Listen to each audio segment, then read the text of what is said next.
send infinite love.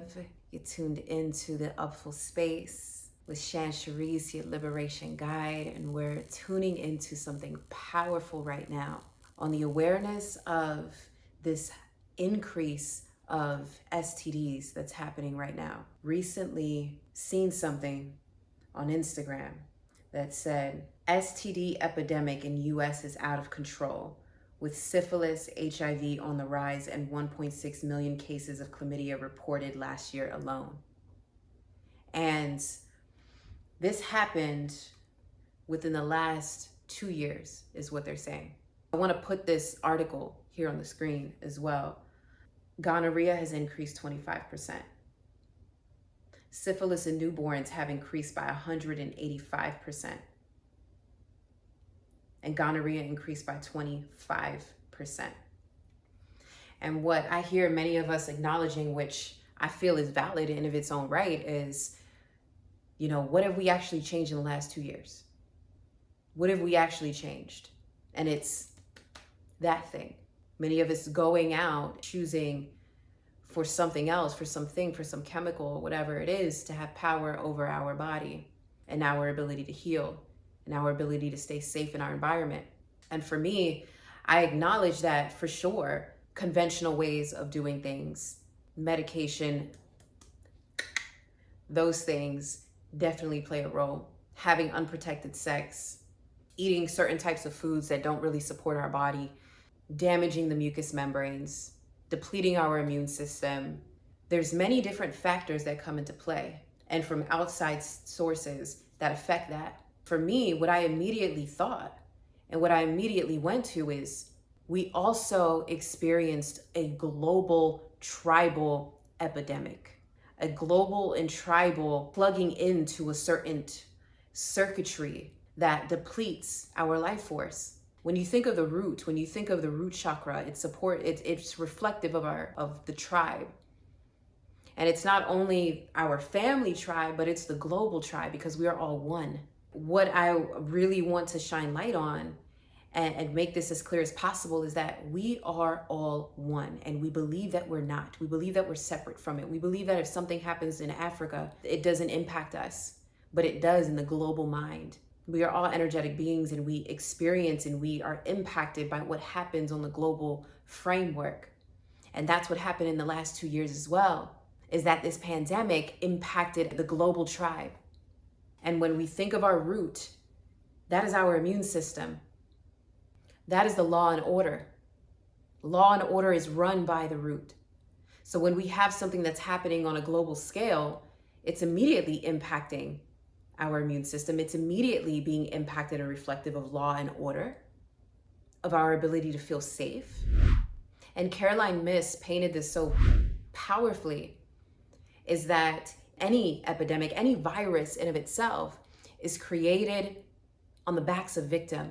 When we look at it from a different angle and we just think of a bubble and we think of the global tribe of all human consciousness and the collective, we think of victimism arising, being victim to a virus, being victim to something outside of ourselves, being victim to law and order.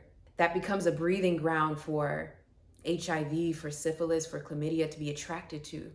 We're coming from the space of powerlessness, environmental powerlessness, power leakage. We are operating on a energetic state on a moment-to-moment basis. So when we are leaking our energy and our power outside of ourselves to law and order, to epidemics that are happening, what else gets impacted? Our sense of feeling power in our life, feeling out of control, which moves up to the sacral space, which moves into sexual organs and our sexuality and our creative expression. So when you have our root chakra getting hit and our immune system getting hit and it's moving up and we feel out of control, then it's impacting our sexual organs. So I want to shine light that it's not only because of the thing, it's not only because of the external V that was created, but truly looking that we are all one and one tribe. And when AIDS was created, it was because those in Africa felt powerless. We felt out of control. There was fear of control. There was fear of the control that was being brought onto those people that experienced that, a sense of distrust. And that's what we have also been experiencing in the last 2 years. So when we look at it from a space of when we truly be the portal and the embodiment of powerfulness, one's power is not on the backs and the basis of someone else, of a government. When we can truly anchor into our power and our truth and our trust, that is the way that we can impact the collective consciousness. That is the way in which we can impact and create a force field of healing in our life. So don't only look at it in that these things that are coming up is just a byproduct of that. It's a byproduct of your force. It's a byproduct of your power and your awareness and your energy on a moment-to-moment basis. And really thinking of what the collective consciousness was feeling and vibrating on for 2 years. 2 minutes of thought is powerful in itself. That's equal to like 2,000 hours of work. We are co-creating our reality with the collective consciousness. When things impact the collective in a good way, we feel that, we take that on. When things impact the collective in a bad way, in a detrimental way, we also take that on. So we get to acknowledge and realize how powerful our thought and our vibration truly is.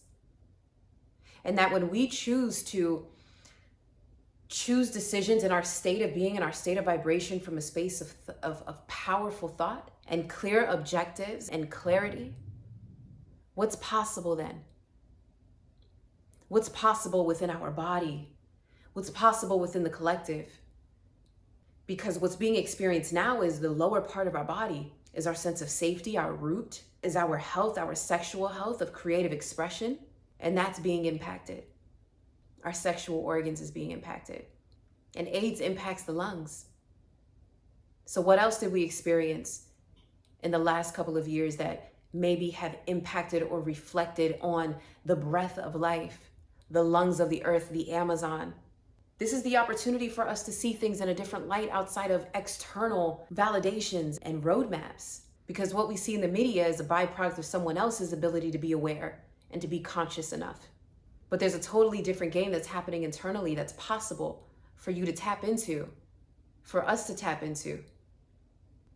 And again, yes, the mucous membranes within the body being compromised from the food that we eat, from the from the medications, from all these different foreign things that we're consuming and constantly consuming, that's creating the space for that to thrive.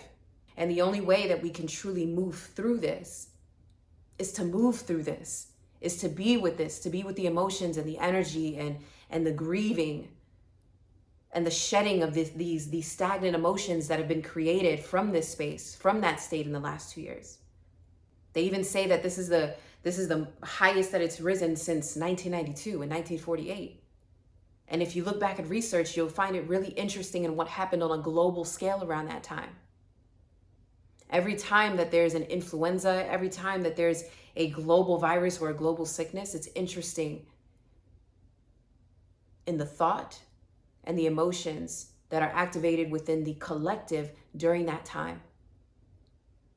So this is a reminder to question what you thought you knew and to be willing to see it in a different lens, to be willing to see things from what's possible and how something may have been created. And it's not only because of having unprotected sex. For damn sure, it's not about only having unprotected sex or getting the thing. And I want to bring this to a close with one last powerful distinction. And Caroline misspoke this. And it's that we are a group energy, and that the power and the speed in which we're able to heal oneself is reflective on the ability of the collective to heal oneself.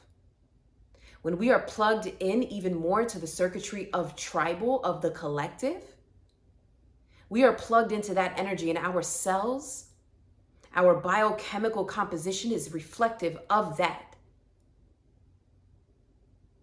Are y'all letting that land? Our ability to heal oneself, if we are plugged into the collective consciousness, the tribal consciousness, that is reflective on the state in which we are able to heal. And what's interesting as well is that we've been going digital and connecting even more to tribal consciousness, because now we're getting in touch with people from all around the world. We're seeing things that normally we wouldn't see within our consciousness, like war, people getting killed, Black men being killed, Black women being killed, people being shot by police, people being killed by police, people being murdered. We're seeing so many things that's creating unsafety within our root, within the tribe. There's a plugging into a certain circuitry. So reflect on, what is that for you? Reflect on, what have you been plugging into within the tribal group and tribal systems? And again, the level in which, if you are plugged into tribal systems, tribal consciousness, tribal beliefs, your ability to heal is a byproduct, and at the same speed and pace in which the collective is choosing to heal. So if you desire to dive in a little bit deeper, I have my membership where we connect more, where we have live calls, and where we have conversations like this to shine awareness on what we have not been willing or able or have known to look at up until now. Because there's something else calling us forward in a more powerful way that's deeper than what we've been seeing from the media. And I know you know, because you're here. Let's get it. Let's do it. Infinite love.